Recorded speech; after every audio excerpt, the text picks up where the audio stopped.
Wounded warriors to wealth creators, how Black women are healing through entrepreneurial revolution. Thank you for joining me today. I'm deeply honored to stand before you to share the extraordinary insights I gained from my recent interview with Latisha Banks, a visionary author whose work transcends mere publishing to become a beacon of transformation, healing, and economic revolution for Black women across America. Letitia isn't just writing books, she's architecting a new reality where our deepest wounds become our greatest business assets. When I first encountered Letitia's work, I was struck not just by her powerful prose, but by how she's fundamentally reimagining the relationship between trauma, creativity, and economic power. Through her three groundbreaking books, only one commercially published, but all profoundly impactful, she has created ripples that extend far beyond her readers to the entire ecosystem of Black women creators who are finding their voice, their healing, and yes, their economic power. Latisha Banks represents something revolutionary, a Black woman who refused to be defined by her childhood trauma and instead alchemized that pain into creative expression that heals not just herself, but countless others. Her impact on making the world a better place extends beyond inspiration. She's creating a blueprint for economic liberation through creative healing that challenges everything we thought we knew about entrepreneurship.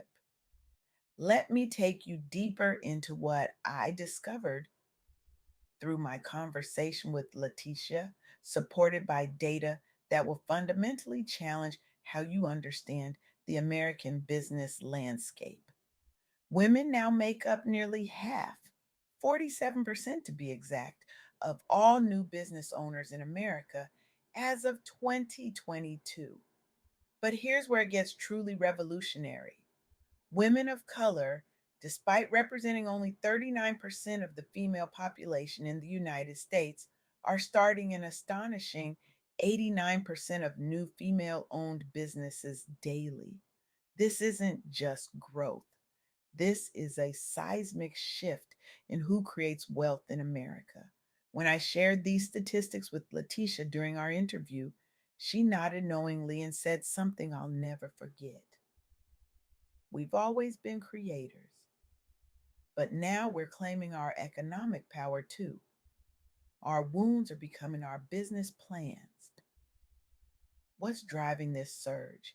To understand that, we need to look at what happened during and after the pandemic, a period that exposed the precarious economic position of Black women in ways that shocked even those of us who study these patterns. Black women lost 106,000 jobs in April 2025 alone, more than any other demographic group, with unemployment skyrocketing to 6.1% compared to just 3.3% for white women. Let that sink in. In a single month, thousands of Black women were told they were no longer needed, no longer valuable in traditional employment structures. But instead of breaking, they built. Instead of begging for inclusion, they created their own tables.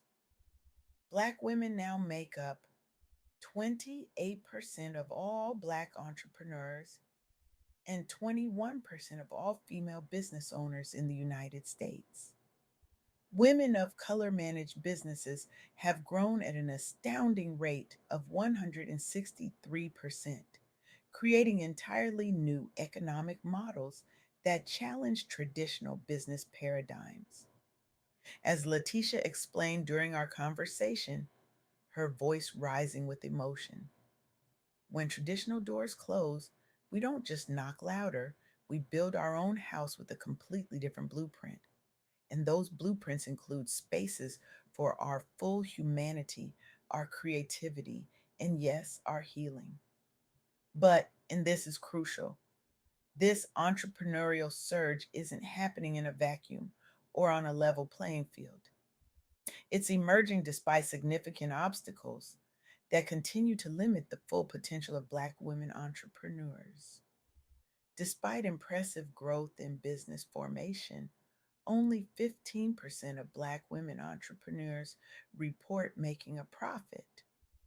The vast majority are struggling to achieve profitability while swimming against currents of historical barriers to capital, limited intergenerational wealth transfer, and systemic biases in lending and investment.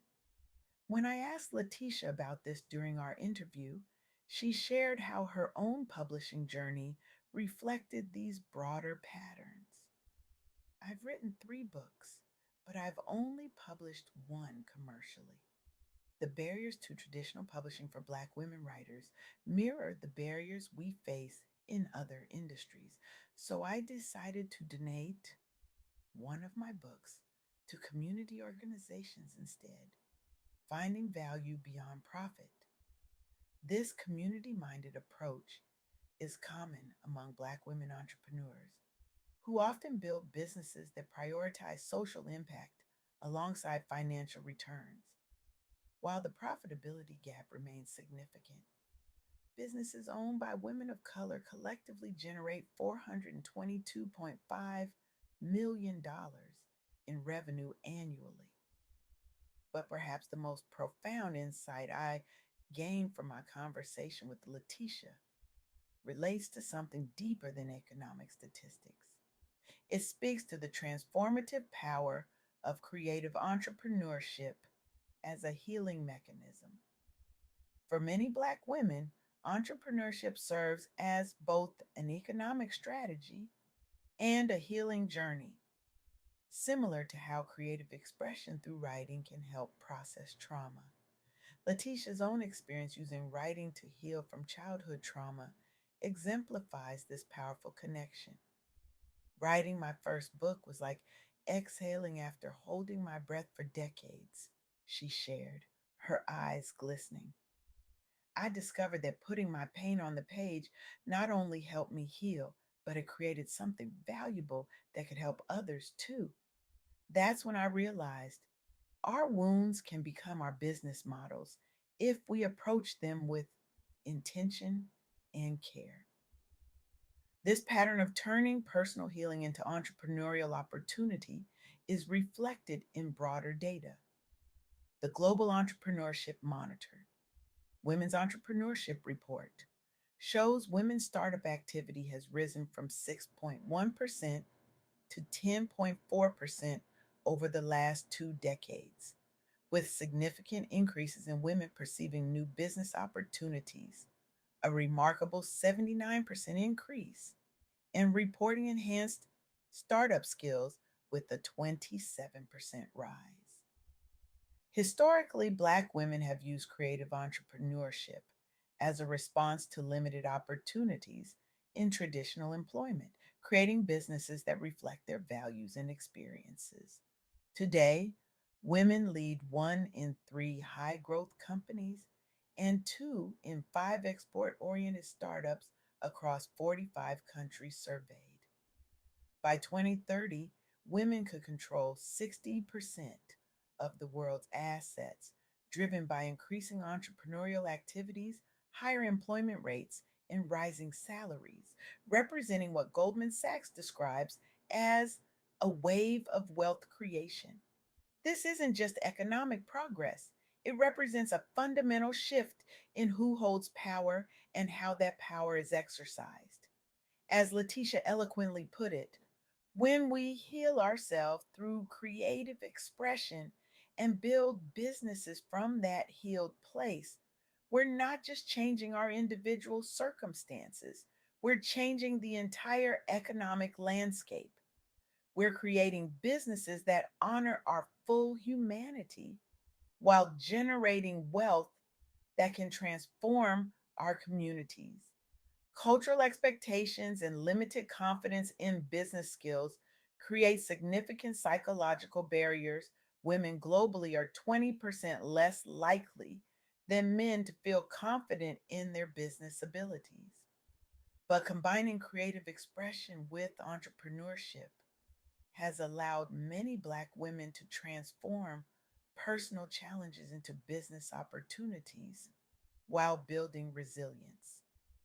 This transformation reminds me of the powerful words of Audre Lorde, who said, "Caring for myself is not self indulgence, it is self preservation, and that is an act of political warfare." For Black women entrepreneurs, creating businesses that honor their full humanity while generating economic value is indeed a revolutionary act. I want to share an affirmation that Latisha mentioned during our interview, one that she repeats to herself daily. My creativity is my currency. My healing is my business plan. My authenticity is my competitive advantage.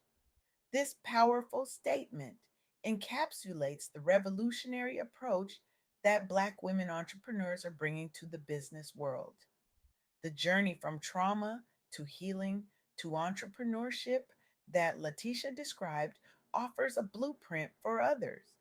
It suggests that our deepest wounds, when addressed through creative expression, can become the foundation for innovative business models that serve both individual and community needs. So, where do we go from here? How do we support this quiet revolution that's happening right under our noses? How do we ensure that the 85% of Black women entrepreneurs who aren't yet profitable find pathways to sustainable success? The answer isn't charity, it's not pity, it's equity, it's access, it's recognition of the immense value that these entrepreneurs bring to our economy and our culture. It means rethinking funding models that have historically excluded Black women. It means creating mentorship networks that understand the unique challenges these entrepreneurs face. It means celebrating and elevating their stories, not as exceptional anomalies, but as powerful examples of what's possible when we allow space for healing and creativity in our economic structures. I challenge you today to look around your own networks, your own investment portfolios, your own purchasing decisions. Where are you supporting Black women entrepreneurs? Where could you be doing more? Not out of guilt or obligation, but because these businesses represent some of the most innovative, resilient, and transformative forces in our economy today. The revolution isn't coming, it's already here, led by women like Latisha Banks, who are turning their wounds into wisdom, their creativity into currency, and their healing journeys into economic pathways, not just for themselves, but for entire communities. Will you recognize it? Will you support it? Will you be part of it? Because make no mistake, this is not just about business.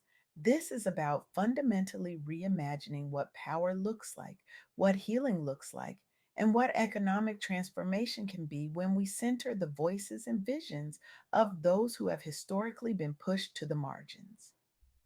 The future of business isn't just female, it's Black female.